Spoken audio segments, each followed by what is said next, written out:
My God, देखो। वो एक वे पर चलते चलते बेइख्तियार ठटकी थी। सालार ने उसकी नजरों का ताक़ुब किया। वो दोनों रेस कोर्स में लगने वाले एक मेले को देखने आए थे। अब बेमकसद मेले की जगह से कुछ दूर चहलकदमी में मसरूफ थे जब इमामा उस वॉकवे के दाहिनी तरफ दरख्तों की इतराफ पानी में डूबी हुई घास में नजर आने वाले अक्स को देखकर ठटक गई। वो पिछली रात की बारिश का पानी था जो अभी पूरी तरह ड्रेन आउट नहीं हो सका था। देवकामत दरख्तों के तनों और शाखों पर लगे रंगीन बरकी कुमकुमों और ट्यूबलाइट्स का अक्स नीचे जमा शुदा पानी में पड़ रहा था। इस अक्स को देखते हुए वो भी कुछ देर के लिए इसी तरह सहर सदा सा होकर रह गया था। यूं लग रहा था जैसे वो किसी रंगो नूर से भरी किसी वादी के किनारे खड़े इसमें चमकते हुए रंगीन हीरे जवाहरात के दरख्त देख रहे हों या अलिफ लैला का कोई मंजर देख रहे हों। हवा के झोंकों से पानी में बहुत हल्का सा इर्ताश पैदा हो रहा था और इन रोशनियों और दरख्तों का अक्स मुनक्किस होकर जैसे महवे रक्स था। तिलिस्म होश रुबा जैसे पानी की लहरों पर डोल रही थी। यूं लग रहा था जैसे जन्नत में रात हो गई हो। तवील खामोशी के बाद उसने इमामा की आवाज सुनी। उसने गर्दन मोड़कर उसे देखा। वो पलकें झपकाए बगैर अभी तक उस पानी को देख रही थी जिसकी रोशनियों का अक्स उसके चेहरे पर पड़ रहा था। ऐसे होती होगी जन्नत, सालार ने उसे कहते सुना। वो कुछ कहने की बजाय दोबारा इस पानी को देखने लगा। इस वसीओ अरीज पार्क की रोशनियों से बकाए नूर बने हुए हिस्से में घूमते लोगों को अंदाजा भी नहीं हो पा रहा होगा कि वहां से बहुत दूर एक नीम तारीक रविश पर खड़े दो लोग पानी में नजर आने वाले एक अक्स में जन्नत ढूंढ रहे थे। जन्नत में सितारे होंगे, वो पूछ रही थी। हाँ, बहुत सारे होंगे, उसने अंदाजा लगाया। इतने रंगों के? उसने इन रोशनियों के रंग गिने। कायनात में मौजूद हर रंग। वो बेइख्तियार महजूज होकर हंसी। उसे जवाब पसंद आया था। रात ऐसे ही मुनव्वर होती गई। अक्स पर नजरें जमाए वो जैसे वे खुद हो रहे थे। उससे ज्यादा रोशन, इससे ज्यादा मुनव्वर, सालार ने बेइख्तियार कहा। वो झुकी और अपनी उंगलियों से अक्स को छूने की कोशिश की। सालार ने बरवक्त उसे खींचा। दरख्तों पर लाइट्स ऑन है, पानी में करंट भी हो सकता है। वो नाराज हुआ था। मैं इसे छूना चाहती थी। ये अक्स जन्नत नहीं है। जन्नत में और क्या होगा? तुम। उसने गर्दन मोड़कर उसे देखा। वो अक्स को देख रहा था। सिर्फ मैं और तुम नहीं होंगे?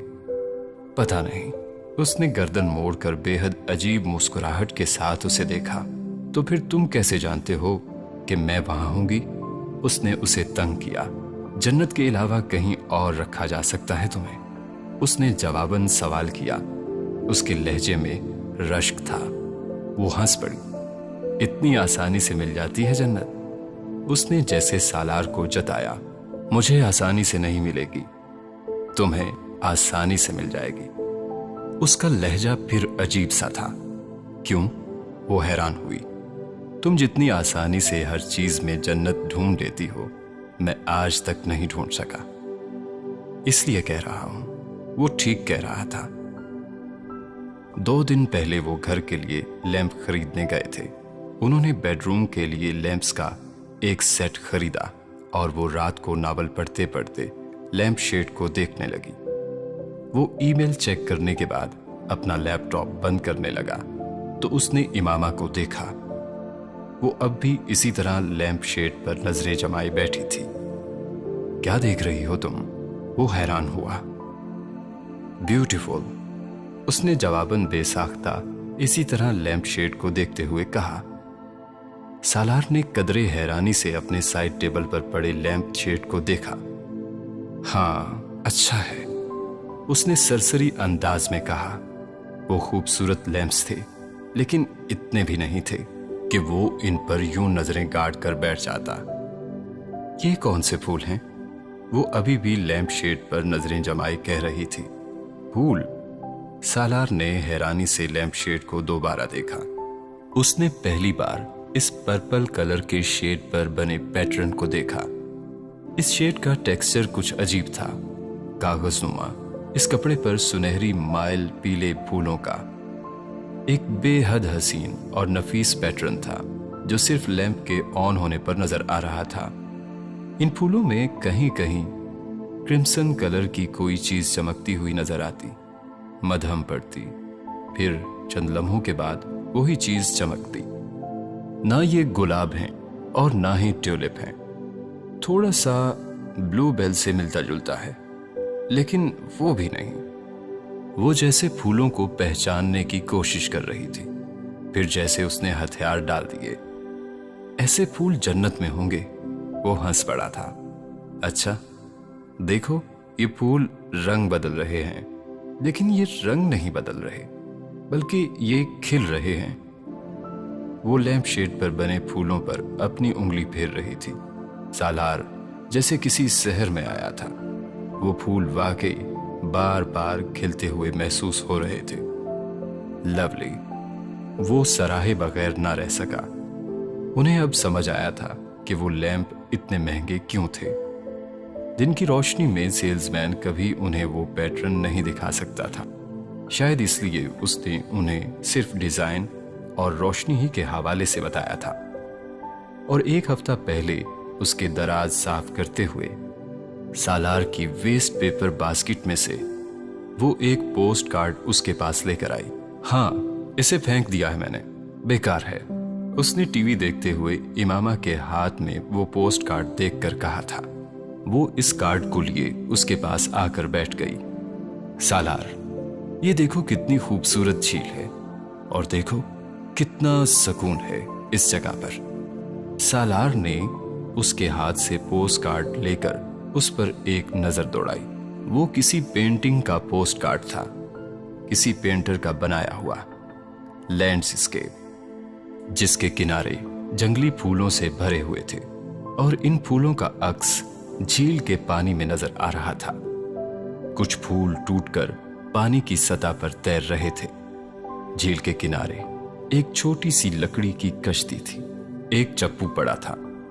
वो कश्ती सिर्फ 2 अफराद के लिए थी। झील की सतह पर कुछ आबी परिंदे तैरते नजर आ रहे थे। ये संदल की लकड़ी से बनी हुई है। इस कश्ती का रंग देखो, ये संदल का रंग है। वो पोस्ट कार्ड पर उंगली फेरते हुए उसे बताने लगी थी। ऐसा लगता है जैसे सुबह सवेरे कोई इस कश्ती में बैठकर कहीं जाता हो, एक महकती, खुशबूदार, भीगी हुई कश्ती में, और हवा चल रही हो, और झील में इस कश्ती में बैठे खुशबूदार हवा के झोंके। जरा तसव्वुर करो। उसने बेख्तियार गहरा सांस लिया, यूं जैसे अपनी कलमी तस्वीर से खुद महजूज हुई हो। कितनी सेरेनिटी है इस सीन में, ऐसे जैसे ये जन्नत हो। मैं ना बताती तो तुम इसे फेंक रहे थे। वो बेख्तियार उसका चेहरा देखने लगा। वो वाकई उसकी जिंदगी में ना आती तो वो जन्नत को। इसकी पिक्चर बना लो सेलफोन के साथ। इमामा की आवाज ने यकदम उसे चौंका दिया। वो अब भी इसी अक्स को देखने में मसरूफ थी। सालार ने सेल फोन निकालकर चंद तस्वीरें खींची और सेल उसे थमा दिया। उसने बारी बारी इन तस्वीरों को देखा और फिर मुतमईन हो गई। चलें, सालार ने कहा। हाँ। उन दोनों ने एक आखिरी नजर इस अक्स पर डाली और फिर आगे चल पड़े। सालार ने चलते हुए उसका हाथ पकड़ लिया। खामोश क्यों हो गए? कोई बात करो। इमामा ने चंद कदम चलने के बाद उससे कहा, तुम करो, मैं सुन रहा हूं। हो सकता है तुम्हें मुझसे पहले जन्नत मिल जाए। इमामा ने अपने जुमले का मफहूम समझे बगैर उसे तसल्ली दी। वो हंस पड़ा था। चाहता तो मैं भी यही हूं, वो मध्यम आवाज में बुड़बुड़ाया। तुमसे पहले मरना चाहता हूं मैं। उसे चलते हुए ठोकर लगी। कोई चीज जैसे उसके जिस्म से एक लम्हा के लिए उसे थराती हुई गुजरी थी। वो जो जन्नत ढूंढती फिर रही थी, इससे पहले जो शय सामने खड़ी थी, वो उसे भूल गई थी। उनका साथ सालों का सा था। اور ان کا ساتھ مہینوں کا تھا۔ اس نے سالوں میں کبھی جدائی محسوس نہیں کی تھی، لیکن وہ ان ہفتوں کا ساتھ ختم ہونے کا سوچ کر بھی لرز گئی تھی۔ تم کیوں کہہ رہے ہو اس طرح؟ وہ رک گئی اور اس نے سالار سے اپنا ہاتھ چھڑا لیا۔ تم نے ہی تو کہا تھا کہ شاید مجھے تم سے پہلے جنت مل جائے، لیکن میں نے مرنے کا نہیں کہا۔ کیا اس کے بغیر مل سکتی ہے؟ وہ بول نہیں سکی۔ نیم تاریکی میں اس روش پر ایک دوسرے کے مقابل کھڑے وہ ایک دوسرے کا چہرہ دیکھتے رہے۔ پھر سالار نے اس کی آنکھوں میں پانی امٹتے دیکھا تھا۔ ٹھیک ہے، جو مرضی کہو۔ اس کی آواز میں خفگی تھی۔ سالار نے اس کا ہاتھ پکڑتے ہوئے جیسے معذرت خواہانہ انداز میں دبایا۔ میں نے صرف تمہاری بات دہرائی تھی، اور میرا وہ مطلب نہیں تھا جو تم نے نکالا ہے۔ میں سمجھتا ہوں۔ وہ دونوں پھر چلنے لگے۔ کیا تم جنت میں مجھے اپنا پارٹنر منتخب کرو گی؟ چند قدم چلنے کے بعد اس نے سالار کو نرم آواز میں کہتے سنا۔ وہ بول نہیں سکی۔ وہ ہنس پڑا۔ یعنی نہیں، میں نے یہ کب کہا؟ وہ رک گئی۔ لیکن تم نے کچھ بھی کب کہا؟ میں سوچ رہی تھی۔ سوچ لیا؟ پھر اب بتاؤ۔ وہ ہنس پڑی۔ تمہیں کیا ہوا ہے؟ جنت کی بات تم نے شروع کی تھی۔ اس نے سالار کا چہرہ دیکھا۔ شاید۔ وہ خاموش کھڑا اسے دیکھتا رہا۔ تمہیں یقین نہیں ہے؟ اس نے ہنس کر اس سے پوچھا۔ یقین کرنے کی کوشش کر رہا ہوں۔ اگر تم جنت میں پہنچ گئے تو پھر تمہیں ہی چلنا پڑے گا۔ اس نے مذاق کیا۔ اور اگر کوئی اور بھی پہنچ گیا تو؟ اس کی مسکراہٹ غائب ہو گئی تھی۔ دونوں کے درمیان خاموشی کا لمبا وقفہ آیا تھا۔ اس اور کا تعارف نہ امامہ نے مانگا تھا نہ سالار نے کروایا تھا، مگر اس اور نے اس کو سالار سے نظریں چرانے پر مجبور کیا تھا۔ وہ نظریں نہ چراتی تو اتنی تکلیف نہ ہوتی۔ سالار کو جتنی اب ہوئی تھی وہ اسے کہہ نہیں سکی۔ بات اس کے انتخاب پر کبھی نہیں رہی تھی، بات جلال کے انتخاب پر تھی۔ اس کا انتخاب جنت میں بھی شاید وہ بھی نہ ہوتی، لیکن یہ اعتراف کرنے میں کوڑے کھانے جیسی ذلت تھی۔ چپ بہتر تھی، لیکن اسے یہ اندازہ نہیں ہوا تھا کہ اس کی چپ سالار کو اس وقت کوڑے کی طرح لگی تھی۔ اس روش سے روشنیوں تک کا باقی فاصلہ خاموشی میں طے ہوا تھا۔ سکندر عثمان کو چند لمحوں تک اپنی سماعت پر یقین نہیں آیا تھا۔ آپ کو کوئی غلط فہمی ہوئی ہے، وہ پلاٹ تو بک ہی نہیں سکتا۔ سالار کے نام ہے وہ، انہوں نے احتشام الدین سے کہا۔ وہ ان کے ایک کاروباری دوست تھے، اور چند منٹ پہلے انہوں نے سکندر عثمان کو فون کر کے ایک پلاٹ کی فروخت کے بارے میں شکایت کی تھی۔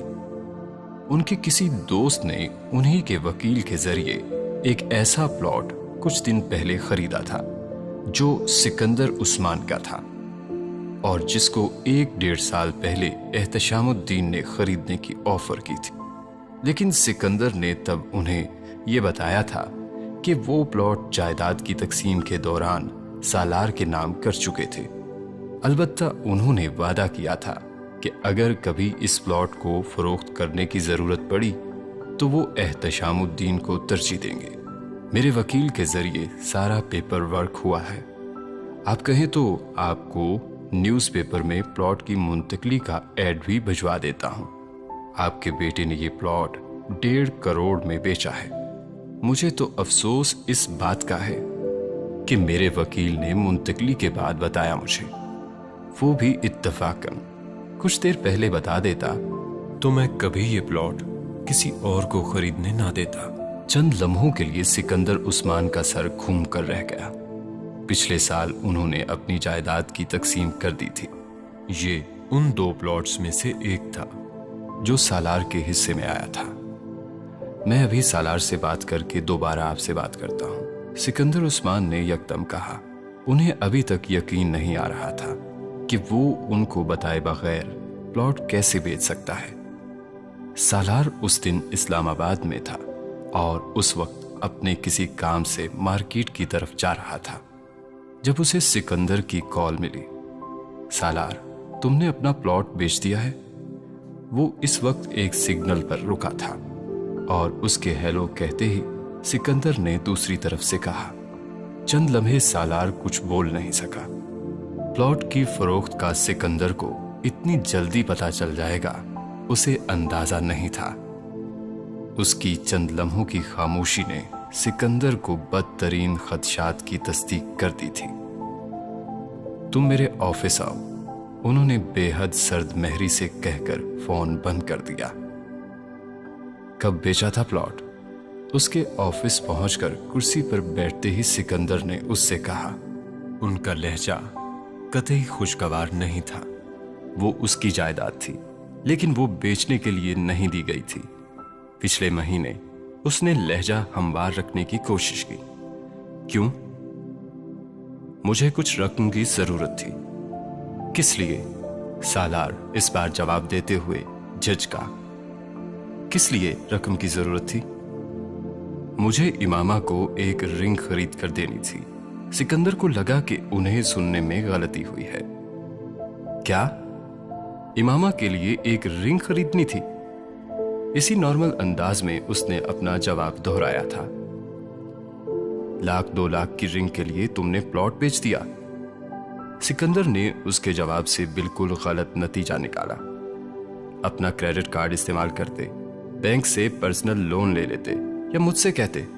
मैं लोन लेकर उसे गिफ्ट नहीं करना चाहता था और 1-2 लाख की अंगूठी नहीं थी, कुछ ज्यादा महंगी थी। आप इतने पैसे कभी ना देते मुझे। वो बड़ी रसानियत से कह रहा था।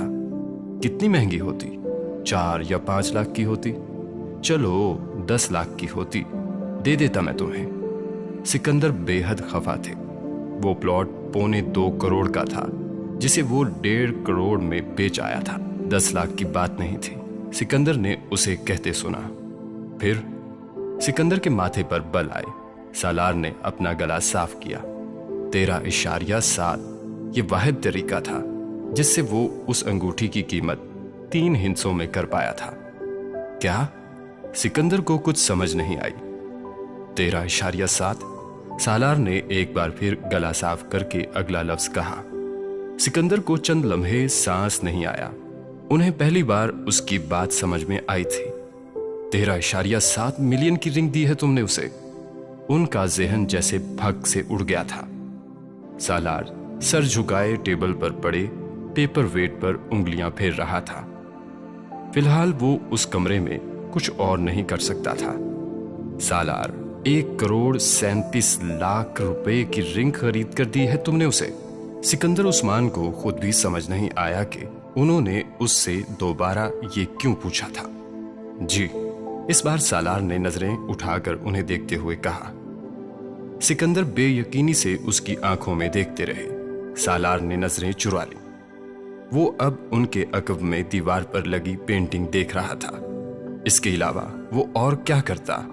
उसके चेहरे पर नजरें जमाए सिकंदर ने रिवॉल्विंग चेयर की पुश्त से टेक लगाई। वो अगर उसे उल्लू का पट्टा कहते थे तो ठीक ही कहते थे। कहां से ली थी रिंग? बिलाखिर उन्होंने लंबी खामोशी को तोड़ा। टिफनी से। उन्हें ऐसे ही किसी नाम की तवक्को थी। डिजाइन कराया होगा। इस मालियत की अंगूठी नादिर ही हो सकती थी। जी। Jewellery statement. उसने टिफनी की सबसे महंगी रेंज में आने वाली ज्वेलरी की कलेक्शन का नाम लिया। वो जिंदगी में हमेशा कीमती चीजें खरीदने और इस्तेमाल करने का आदी था। सिकंदर ये जानते थे, लेकिन ये पहला मौका था कि उन्हें उसकी इस आदत पर एतराज हुआ था। नहीं तो कोई इससे ज्यादा महंगी रिंग नहीं थी। अभी दूसरा प्लॉट पड़ा था, 4 हीरे और लगवा देते उसमें। सिकंदर ने टेबल पर पड़े सिगार केस से एक सिगार निकालते हुए बेहद संजीदगी से उससे कहा। सालार के दाएं गाल में डिंपल पड़ा। उसने यकीनन अपनी मुस्कुराहट जब्त की थी। सिकंदर का ख्याल था ये मुस्कुराहट शर्मिंदगी नहीं थी। उनके पांव तले से यकीनन जमीन खिसक जाती अगर उन्हें यह पता चलता कि उसने पहले दोनों प्लॉट्स बेचकर उसे एक नेकलेस देने का सोच रखा था। लेकिन फिर यह इत्तेफाक ही था कि उसे एक अंगूठी देने का ख्याल आया जो इमामा मुस्तकिल तौर पर पहन सकती थी।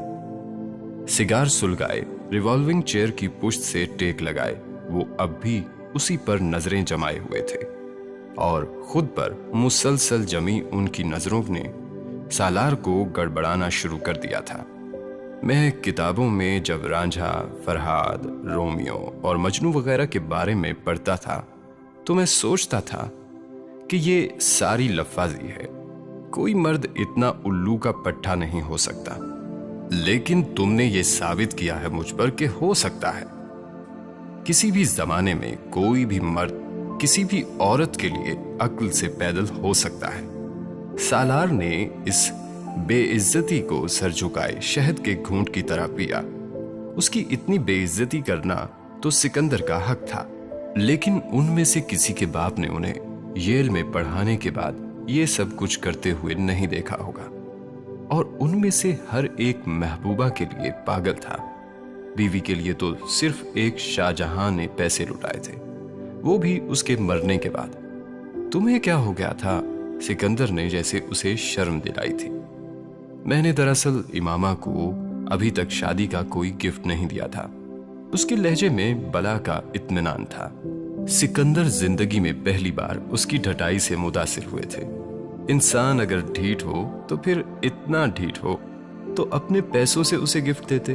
उन्होंने तंजिया कहा था, वो भी दे दिए हैं उसे। उसने तंजन जवाब संजीदगी से देकर उन्हें हैरान कर दिया। वो उस बादशाह की शक्ल देखकर रह गए जो अपनी बीवी पर अपनी सल्तनत लुटाने पर तुला हुआ था।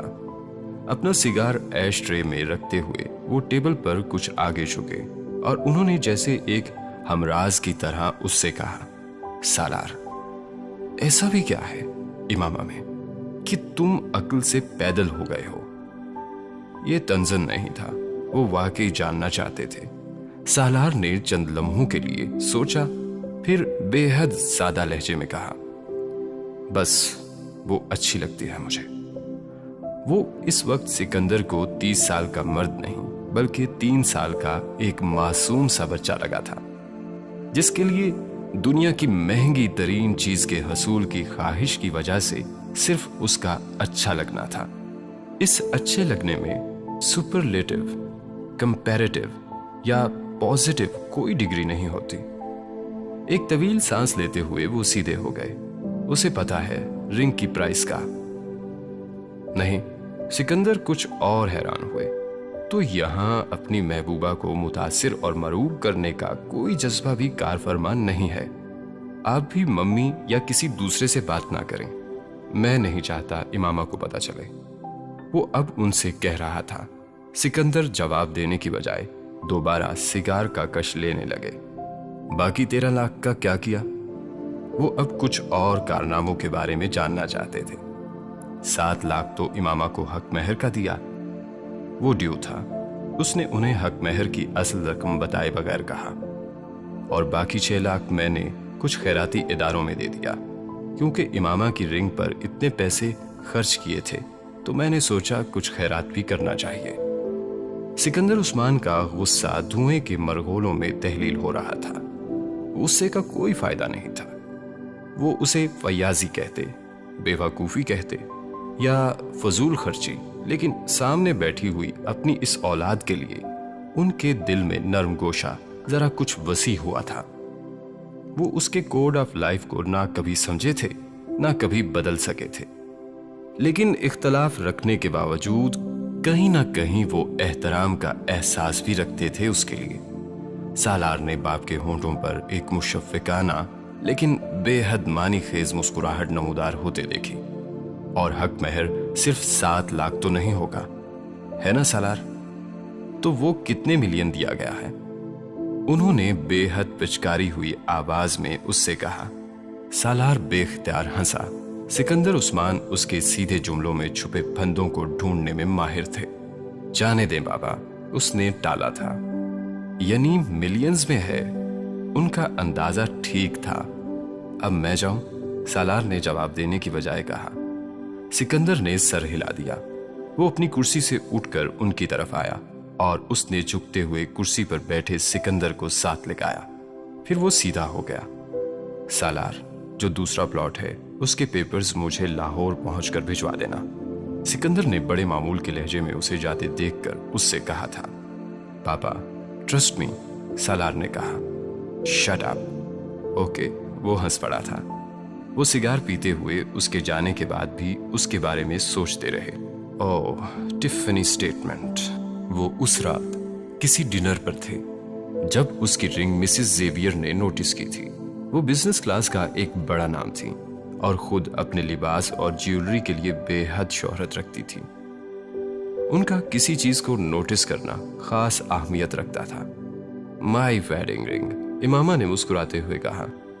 وہ اس کا ہاتھ پکڑے اس رنگ کو بے حد مروب انداز میں دیکھ رہی تھیں، اور ان کا یہ انداز اس ٹیبل پر بیٹھی تمام خواتین میں اس رنگ کو دیکھنے کا اشتیاق پیدا کر رہا تھا۔ The most beautiful and expensive piece of jewelry under this roof tonight. آج رات اس چھت کے نیچے یہ سب سے خوبصورت اور سب سے مہنگی جیولری ہے، مسز زیویئر نے جیسے اعلان کرنے والے انداز میں کہا۔ Lucky woman, your husband's taste is class apart. Lucky woman, تمہارے شوہر کا ذوق بہت اعلیٰ ہے۔ امامہ ان ستائشی جملوں پر قدرے فخریہ انداز میں مسکرائی۔ وہ رنگ جب سے اس کے ہاتھ کی زینت بنی تھی اسی طرح نوٹس ہو رہی تھی۔ کیا قیمت ہوگی؟ بائیں جانب بیٹھی مسز زبیر نے بھی اس کی رنگ کو ستائشی انداز میں دیکھتے ہوئے کہا۔ مجھے نہیں پتا، شاید 4 یا 5 لاکھ۔ امامہ نے گلاس اٹھا کر پانی کا گھونٹ لیتے ہوئے اندازہ لگایا۔ ایک لمحہ کے لیے اس نے ٹیبل پر چھا جانے والی خاموشی کو محسوس کیا، پھر خود پر جمی نظروں کو۔ ڈالرز یا پاؤنڈز؟ اس نے بے حد حیرانی سے مسز زیویئر کی شکل دیکھی۔ وہ ہنس پڑی۔ اس نے اسے مذاق سمجھا تھا۔ میرا شوہر اتنا بے وقوف نہیں ہو سکتا، اس نے بے ساختہ کہا۔ مسز زیویئر نے دوبارہ یہ سوال نہیں کیا۔ وہ سمجھی تھیں امامہ قیمت بتانا نہیں چاہتی۔ سالار، اس رنگ کی کیا قیمت ہے؟ اس رات بیڈ پر بیٹھے ناول پڑھتے امامہ کو یکدم مسز زیویئر کا سوال یاد آیا۔ اپنا ہاتھ سالار کے سامنے پھیلاتے ہوئے اس نے کہا، کیوں؟ وہ بھی کوئی کتاب پڑھتے ہوئے چونکا تھا۔ مسز زیویئر نے اور سب لوگوں نے بھی بہت تعریف کی۔ اس نے بے حد فخریہ انداز میں کہا، دیٹس گڈ۔ وہ مسکرا کر دوبارہ کتاب کی طرف متوجہ ہو گیا۔ مسز زیویئر نے قیمت پوچھی تھی۔ اس نے کہا 4 یا 5 لاکھ ہوگی۔ انہوں نے پوچھا ڈالرز یا پاؤنڈز؟ میں نے کہا میرا شوہر اتنا بے وقوف نہیں ہو سکتا۔ وہ بے اختیار کتاب پر نظریں جمائے ہنس پڑا۔ کیا ہوا؟ وہ چونکی۔ کچھ نہیں، کچھ پڑھ رہا تھا، سالار نے بے ساختہ کہا۔ تو کیا قیمت ہے اس کی؟ امامہ نے دوبارہ پوچھا۔ یہ انمول ہے، سالار نے اس کا ہاتھ پکڑ کر کہا۔ کوئی بھی چیز جو تمہارے ہاتھ میں ہو انمول ہے۔ پھر بھی اس نے اصرار کیا۔ 256۔ سالار نے ڈالرز ساتھ نہیں لگایا۔ اوہ اچھا، میں زیادہ مہنگی سمجھ رہی تھی۔ وہ کچھ مطمئن ہو گئی اور دوبارہ ناول دیکھنے لگی۔ وہ اس کا چہرہ دیکھتا رہا۔ اسے فریب دینا، بہلانا بے حد آسان تھا، اور یہ آسانی بعض اوقات اسے بڑی مشکل میں ڈال دیتی تھی۔ امامہ نے چند لمحے بعد اس کی نظروں کو اپنے چہرے پر محسوس کیا۔ اس نے سر اٹھا کر اسے دیکھا۔ وہ کتاب گود میں الٹائے اسے دیکھ رہا تھا۔ کیا ہوا؟ وہ مسکرا دی۔ وہ ان نظروں کی عادی تھی۔ وہ بعض اوقات اسے اسی طرح بے مقصد دیکھتا رہتا تھا۔ تمہیں کچھ بتانا چاہتا ہوں۔ کیا؟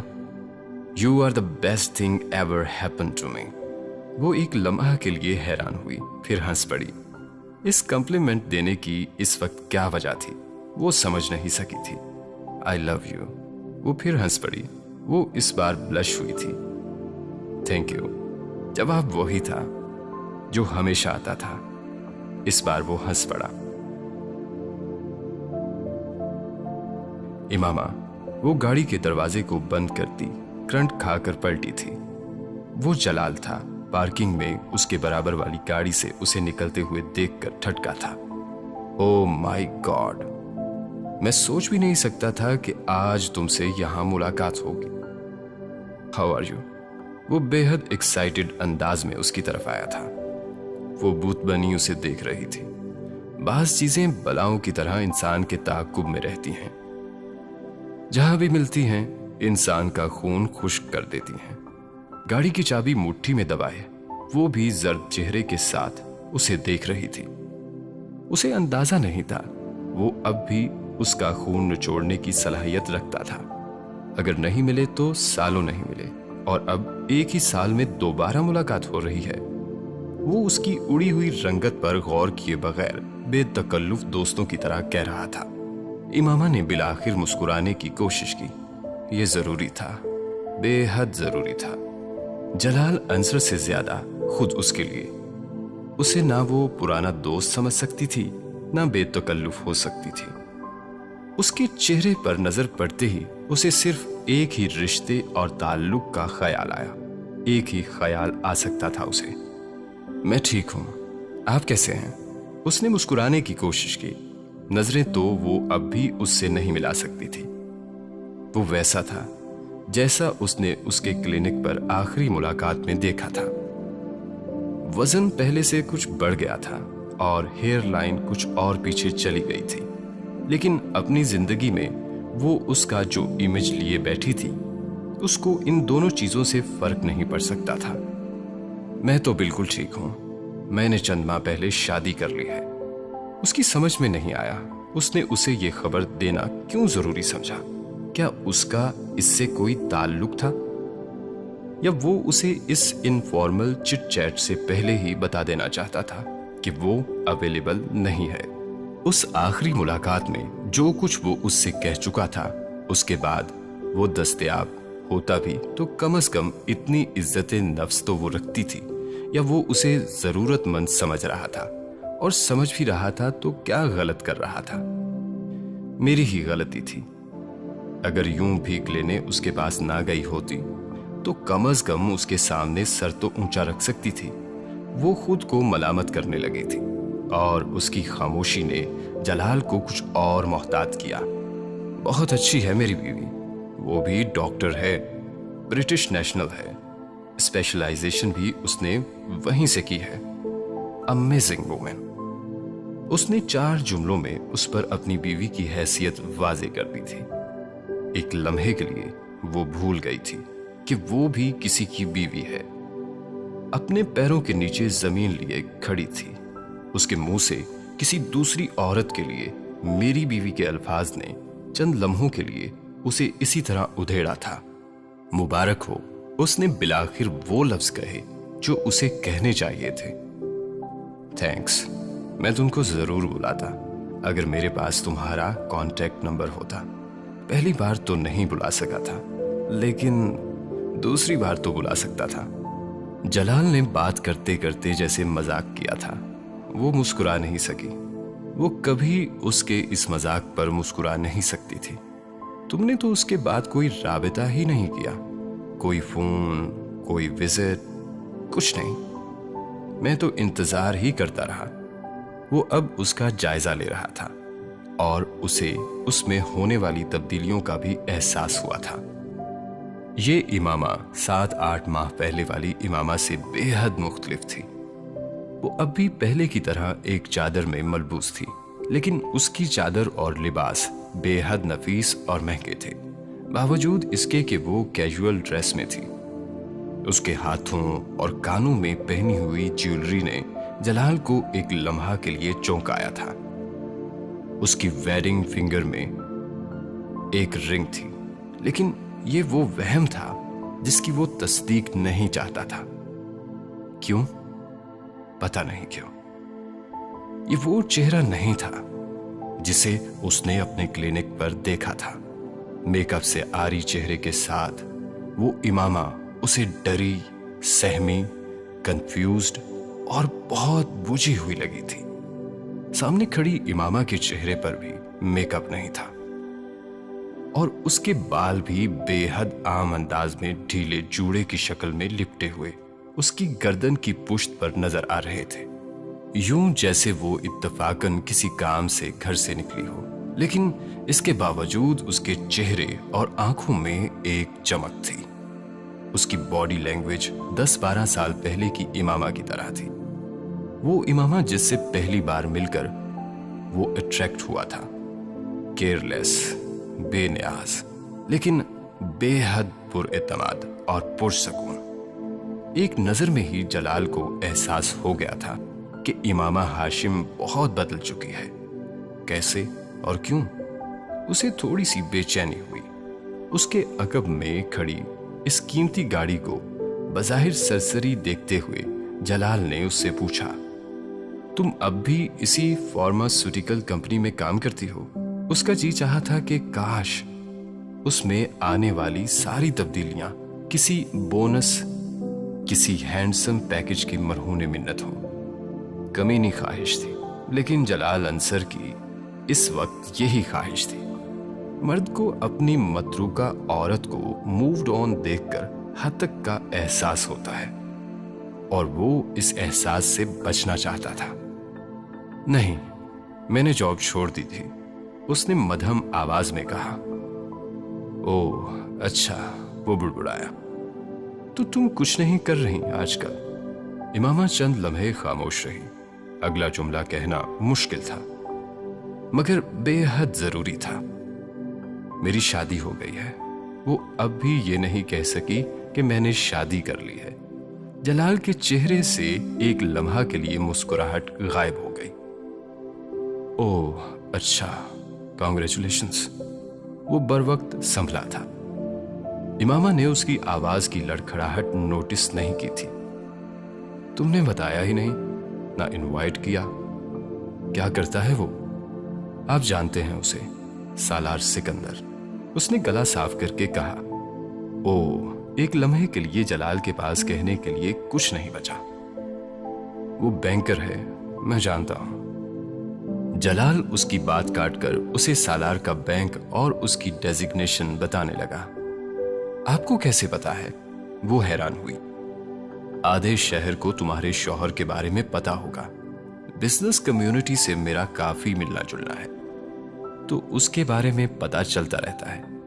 2-4 بار گیدرنگز میں دیکھا بھی ہے میں نے اسے، لیکن ملاقات نہیں ہوئی۔ وہ اب نارمل ہو رہا تھا، اس کے علاوہ کوئی چارہ نہیں تھا۔ آؤ لنچ کرتے ہیں، گپ شپ لگائیں گے، اتنے عرصے بعد ملے ہیں، بہت ساری باتیں کرنی ہے، اس نے بے تکلفی اور گرم جوشی سے کہا۔ وہ شہر کے مصروف اور مہنگے ترین ڈاکٹرز میں سے ایک تھا۔ پرانی محبوبہ کے لیے وقت نکالنا مشکل ہوتا، لیکن شہر کے سب سے زیادہ بااثر بینکر کی بیوی کے لیے وقت نکالنا مشکل نہیں تھا۔ امامہ ہاشم یکدم اس کی سوشل نیٹ ورکنگ کے ایک مضبوط ترین امیدوار کے طور پر سامنے آ گئی تھی۔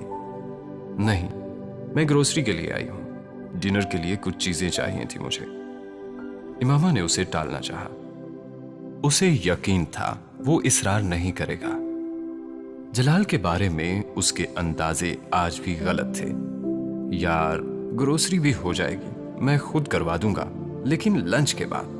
وہ سامنے ریسٹورنٹ ہے، 1 گھنٹے میں فارغ ہو جائیں گے ہم۔ جلال نے اسے بات مکمل کرنے نہیں دی۔ اس نے کچھ کہنا چاہا، لیکن جلال کچھ بھی سننے کے موڈ میں نہیں تھا۔ وہ بادلے ناخواستہ اس کے ساتھ ریسٹورنٹ میں چلی آئی۔ تو کیسی گزر رہی ہے تمہاری لائف اپنے شوہر کے ساتھ؟ مینیو آرڈر کرتے ہی جلال نے بڑی بے تکلفی کے ساتھ اس سے پوچھا۔ امامہ نے اس کا چہرہ دیکھا، وہ صرف سوال نہیں تھا۔ جلال جیسے یہ جاننا چاہتا تھا کہ وہ اس کے علاوہ کسی دوسرے مرد کے ساتھ خوش رہ سکتی ہے یا نہیں۔ بہت اچھی گزر رہی ہے، میں بہت خوش ہوں سالار کے ساتھ۔ اسے حیرت ہوئی، اس سوال کا جواب دینا کتنا آسان کر دیا تھا سالار نے۔ کچھ کھوجنا، ٹٹولنا یا چھپانا نہیں پڑا تھا۔ وہ اس کے ساتھ خوش تھی۔ گڈ، ارینج میرج تو نہیں ہوگی، سالار اور تم نے اپنی مرضی سے کی ہوگی۔ اس نے جلال کا چہرہ پڑھنے کی کوشش کی۔ وہ اس سوال سے کیا جاننا چاہتا تھا؟ ہاں، سالار نے اپنی مرضی سے مجھ سے شادی کی ہے۔ اس نے اپنی فیملی سے پوچھا تھا، بلکہ بتایا تھا۔ سالار کا خیال تھا کہ مرد کو شادی کرتے وقت اپنی مرضی دیکھنی چاہیے، فیملی کی نہیں۔ جلال کے چہرے کا رنگ بدلا تھا اور خود وہ بھی چند لمحے تک اگلا جملہ نہیں بول سکی۔ اس نے وہ آخری بات کس حوالے سے اور آخر کیوں کہی تھی، اس کی وجہ اس وقت وہ بھی سمجھ نہیں پائی تھی۔ وہ نہ اسے کوئی تانا دینے آئی تھی، نہ گلہ کرنے۔ پھر ایسی بات، بہت زیادہ انڈیپینڈنٹ سوچ رکھتا ہے وہ۔ اس نے چند لمحوں بعد جلال کو جیسے کچھ تعویل دینے کی کوشش کی۔ تعویل پچھلے جملے سے بھی زیادہ چبھی تھی۔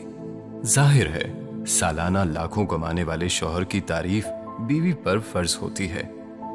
اس بار اس کا ہنس کر کہا ہوا جملہ امامہ کو چبھا تھا۔ لاکھوں کا تو مجھے نہیں پتا، لیکن اچھے شوہر کی تعریف بیوی پر فرض ہوتی ہے۔ جلال نے اس کے جملے کو نظر انداز کرتے ہوئے ہنس کر کہا، تو پتا رکھا کرو نا اس کے لاکھوں کا۔ کیسی بیوی ہو تم؟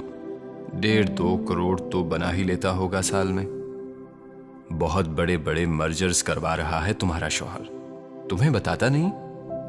نہیں، ہم اور چیزوں کے بارے میں باتیں کرتے ہیں، ضروری چیزوں کے بارے میں۔ اس کا لہجہ بے حد سادہ تھا، لیکن جلال کے پیٹ میں گریں پڑی تھیں۔ اس نے زوردار کہکہا لگایا۔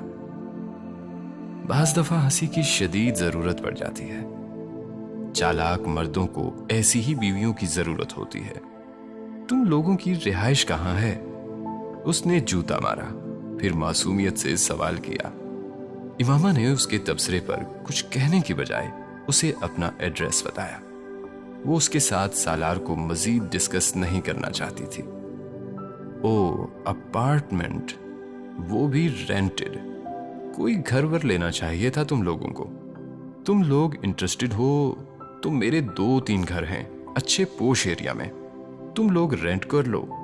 جلال نے فیاضانہ آفر کی۔ نہیں، ضرورت نہیں ہے، ہم کمفرٹیبل ہیں، امامہ نے کہا۔ وہ اب اسے اپنے گھر کی تفصیلات بتانے لگا، اس کا رقبہ، اس کا نقشہ اور دنیا جہاں کا وہ ساز و سامان جو اس نے اپنے گھر کے اندر اکٹھا کیا تھا۔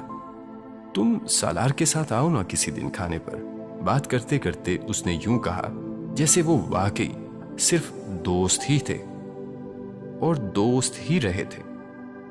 وہ بول نہیں سکی۔ اگر وہ بے حس تھا تو بہت ہی زیادہ تھا، اگر ظالم تھا تو انتہا کا تھا۔ او جلال صاحب، دیکھیں کہاں ملاقات ہو رہی ہے۔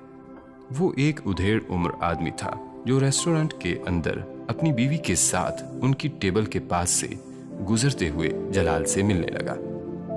امامہ چونک کر اس آدمی کی طرف متوجہ ہوئی۔ یہ بھابھی ہیں؟ وہ آدمی اب جلال سے پوچھ رہا تھا۔ نہیں، یہ میری ایک پرانی دوست ہیں، جلال نے فوراً سے پیشتر کہا۔ امامہ نے اس آدمی کی آنکھوں میں عزت کا ایک تاثر آتے اور پھر جلال کے تعارف پر اسے غائب ہوتے دیکھا تھا۔ ایک رسمی ہیلو کے بعد وہ آدمی دوبارہ جلال سے گفتگو میں مصروف ہو گیا۔ اس نے اور اس کی بیوی نے امامہ کی طرف دوسری نظر بھی نہیں ڈالی تھی۔ وہ بے چین ہوئی تھی۔ اسے اندازہ تھا کہ وہ جلال کے اس ادھورے تعارف سے کیا سمجھے ہوں گے۔ جلال کی کوئی گرل فرینڈ، کوئی ٹائم پاس، کوئی ڈیٹ، یا پھر اس کے ہسپتال میں کام کرنے والی کوئی ڈاکٹر یا نرس جسے جلال وقت گزاری کے لیے لنچ پر وہاں لے آیا تھا۔ جلال، میں اب چلتی ہوں، بہت دیر ہو رہی ہے۔ اسے پتہ نہیں اچانک کیا ہوا تھا۔ وہ اپنا بیگ اٹھا کر یکدم اٹھ کھڑی ہوئی۔ جلال کے ساتھ وہ کپل بھی چونکا۔ نہیں، کھانا آنے والا ہے، کھا کر نکلتے ہیں، جلال نے کہا۔ نہیں، مجھے گروسری کر کے پھر کوکنگ بھی کرنی ہے، اور میرے شوہر کو تو گھر آتے ہی کھانا تیار ملنا چاہیے۔ آج ویسے بھی اس نے کچھ خاص ڈشز کہی ہیں۔ مسٹر اینڈ مسز فاروق نے اس بار مسکرا کر اسے دیکھا تھا۔ وہ بھی جواباً مسکرائی تھی۔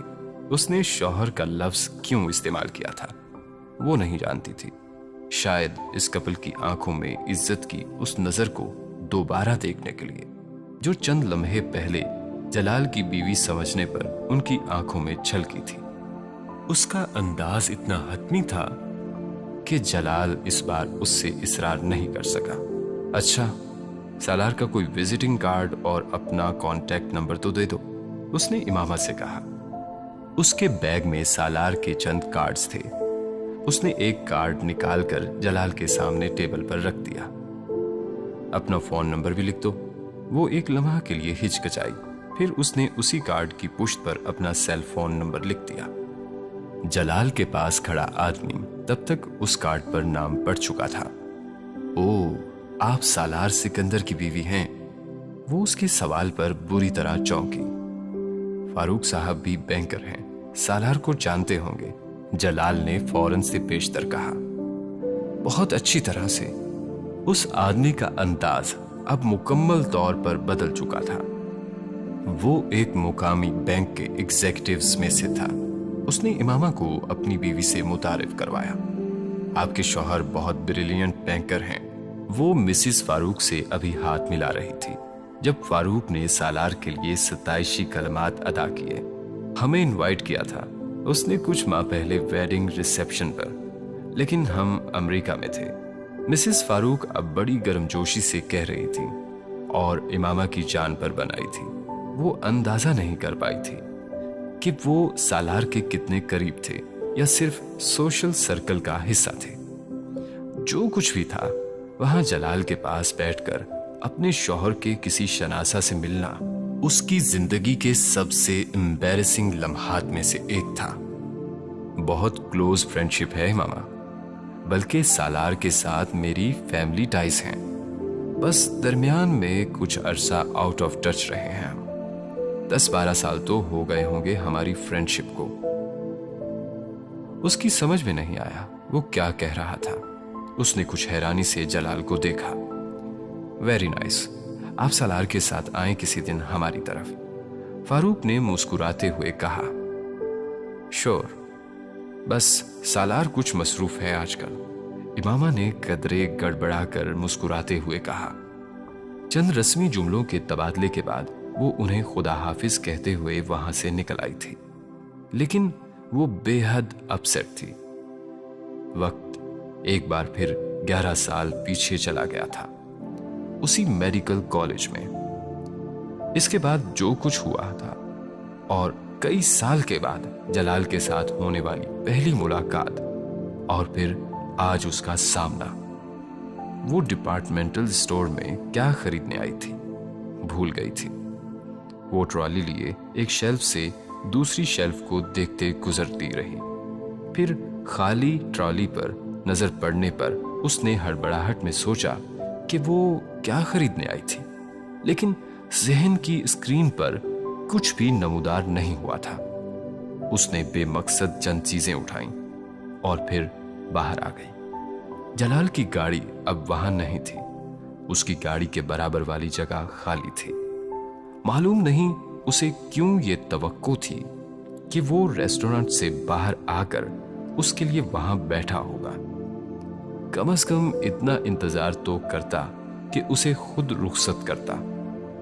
اسے خوش فہمی نہیں رہی تھی، پھر بھی اسے اتنی کرٹسی کی تو اس سے توقع تھی۔ پارکنگ سے گاڑی نکالنے کے بعد اسے یکدم احساس ہوا کہ وہ گھر نہیں جانا چاہتی۔ پھر اسے وہ ساری چیزیں یاد آنے لگی جنہیں وہ خریدنے کے لیے آئی تھی، لیکن اب وہ دوبارہ کہیں گروسری کے لیے جانے کے موڈ میں نہیں تھی۔ بے مقصد دوپہر میں سڑک پر ڈرائیو کرتے ہوئے اسے خود اندازہ نہیں ہوا تھا کہ وہ کہاں جا رہی ہے۔ اس کا خیال تھا اس نے کچھ غلط ٹرن لیے تھے اور وہ راستہ بھول گئی ہے۔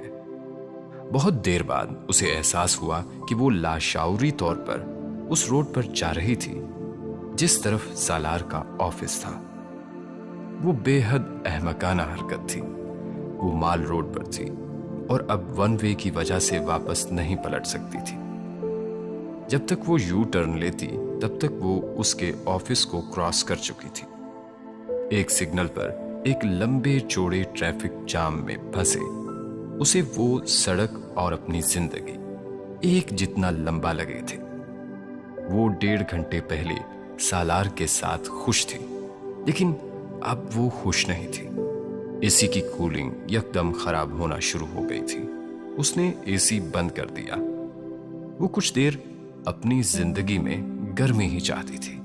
جلال انصر جیسے اس کے جسم کا وہ زخم تھا جو ہر بار ہاتھ لگنے سے رسنے لگتا تھا، اور ہر بار اس کا یہ وہم باطل ہو جاتا تھا کہ وہ زخم بھر گیا ہے۔ گاڑی بند ہو گئی اور سگنل کھل گیا تھا۔ بے تحاشا ہارن کی آوازوں پر اس نے چونک کر گاڑی اسٹارٹ کرنے کی کوشش کی۔ وہ ناکام رہی اور بری طرح نروس ہوئی۔ گاڑی کوشش کے باوجود سٹارٹ نہیں ہو رہی تھی۔ وہ ایکسپرٹ ڈرائیور نہیں تھی اور اپنے پیچھے گاڑیوں کی لمبی قطار کے ہارن کسی بھی ایکسپرٹ ڈرائیور کو اسی طرح بوکھلا دیتے۔ ایک ٹریفک وارڈن اس کے قریب آ گیا۔ گاڑی خراب ہو گئی ہے، اسٹارٹ نہیں ہو رہی، امامہ نے اس سے کہا۔ پھر لفٹر سے اسے ہٹانا پڑے گا ورنہ ٹریفک جام ہو جائے گی، اس نے اسے بتایا۔ سگنل تب تک دوبارہ بند ہو چکا تھا۔ وہ وائرلیس پر لفٹر کو بلانے لگا اور بے حد ہڑبڑائے ہوئے انداز میں گاڑی کو سٹارٹ کرنے کی کوشش کرنے لگی۔ وہ ناکام رہی تھی۔ لفٹر آنے پر وہ گاڑی سے باہر نکل آئی۔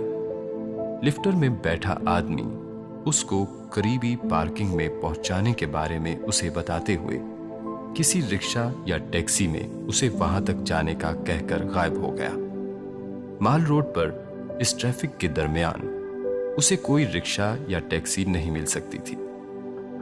ہاں، واحد کام جو وہ کر سکتی تھی وہ سڑک کراس کر کے کچھ فاصلے پر سالار کے آفس تک جانا تھا۔ اسی خالی الذہنی کے عالم میں مال روڈ عبور کر کے اس نے سیل نکال کر سالار کو فون کرنا شروع کر دیا۔ سالار کا فون آف تھا۔ اس کا مطلب یہ تھا کہ اسے اس کے آفس ہی جانا تھا۔ چند منٹ اور چلنے کے بعد اس کے جوتے کا اسٹریپ نکل گیا۔ آج برا دن نہیں تھا بلکہ بدترین دن تھا۔ پسینے سے شرابور ٹوٹے ہوئے جوتے کے ساتھ وہاں کھڑے اس نے ایک بار پھر کسی رکشہ یا ٹیکسی کو ڈھونڈا۔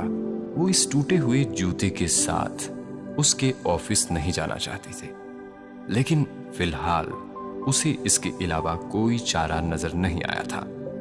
اسے اپنی حالت پر رونا آنے لگا تھا، لیکن اس رونے کا تعلق اس کی اس حالت سے زیادہ اس کی ذہنی کیفیت سے تھا۔ وہ اس وقت کچھ ایسی ہی دل برداشتہ تھی۔ اس کے بینک کی اس شاندار عمارت کے سامنے جوتا گھسیٹتے وہ ایک لمحہ کے لیے ہچکچائی، لیکن پھر اس کے ذہن میں آیا کہ وہ سیدھی اس کے آفس چلی جائے۔ گارڈز کو اپنا تعارف کرواتے ہوئے اس نے ان کی آنکھوں میں اتنی حیرانی اور بے یقینی دیکھی تھی کہ اس کی عزت نفس میں کچھ اور کمی آئی تھی۔ لیکن مین ریسیپشن میں داخل ہوتے ہی اس کی عزت نفس مکمل طور پر ختم ہو گئی تھی۔ شاندار انٹیریئر والا وسیع و عریض ماربلڈ ہال اس وقت سوٹڈ بوٹڈ کارپوریٹو کلائنٹ سے بھرا ہوا تھا۔ آفس کا یہ لے آؤٹ کبھی اس کے تصور میں آ جاتا تو وہ وہاں کبھی نہ آتی، لیکن اب وہ آ چکی تھی۔ ٹوٹی ہوئی چپل فرش پر گھسیٹتے ہوئے اسے اپنا آپ واقعی معذور لگ رہا تھا۔ ریسیپشن کاؤنٹر پر اس نے سالار سکندر سے اپنا رشتہ ظاہر کرنے کی حماقت نہیں کی تھی۔ مجھے سالار سکندر سے ملنا ہے، اس نے ریسیپشنسٹ سے پوچھنے پر کہا۔ پہلے اگر پسینہ تپتی دھوپ کی وجہ سے آ رہا تھا تو اب یہاں اس ماحول کی وجہ سے اسے ٹھنڈا پسینہ آ رہا تھا۔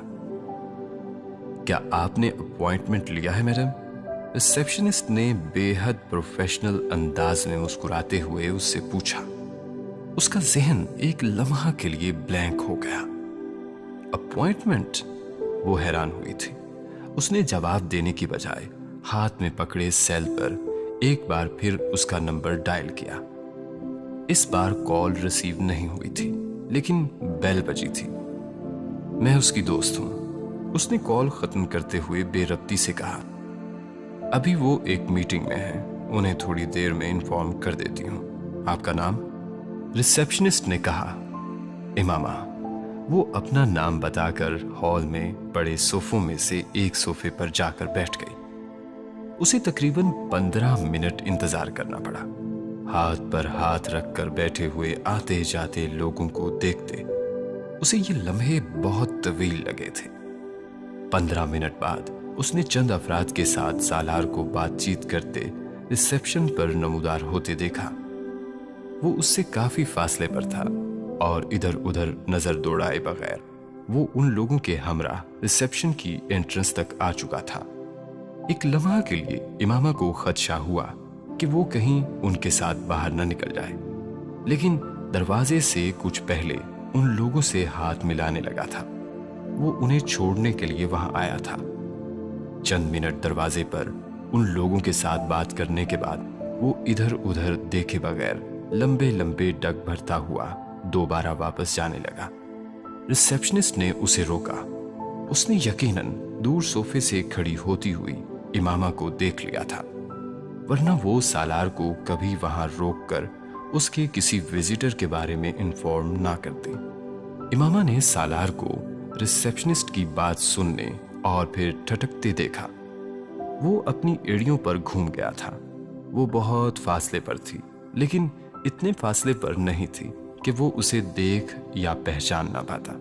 उसे सालार के चेहरे पर इतनी दूर से भी हैरत नजर आई। फिर वो मुस्कुराया था।